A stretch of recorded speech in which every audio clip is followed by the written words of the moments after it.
আপনারা যে বাথরুমের ভিতরে ইউপিভিসি ফিটিংসের সাথে সাথে আপনারা জিআই ফিটিংসগুলো ব্যবহার করবেন, তবে অবশ্যই জংমুক্ত জিআই ফিটিংসগুলো ব্যবহার করার চেষ্টা করবেন। তো জিআই ফিটিংসগুলো কেন ব্যবহার করবেন সেটা আপনাদেরকে দেখাই।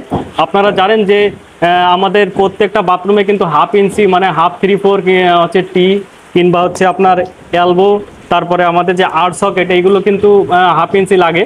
তো এটার কারণ হচ্ছে আমাদের এই 1/2 ইঞ্চি ফিটিংসগুলোতেই কিন্তু বাথরুমে যত রকম আপনার ট্যাপ বলেন, শাওয়ার বলেন, হ্যান্ড শাওয়ার বলেন, সেগুলো কিন্তু অ্যাঙ্গেল স্টপ কক লাগানো লাগে।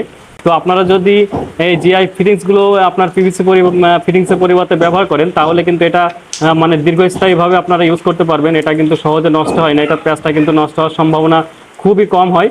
তো আপনারা চেষ্টা করবেন যদি আপনারা ইউপিভিসি ফিটিংসগুলো বাথরুমে নিতান্ত ব্যবহার করার প্রয়োজন পড়ে সেগুলো আপনারা 1/2 ইঞ্চি এড়িয়ে শুধুমাত্র যেগুলো আপনার 3/4 সাইজের যে ফিটিংসগুলো আছে এগুলোই ব্যবহার করবেন। তাহলে কিন্তু আপনি দীর্ঘদিন ভালোভাবে কিন্তু আপনার বাথরুমের ফিটিংসগুলো লাগাতে পারবেন।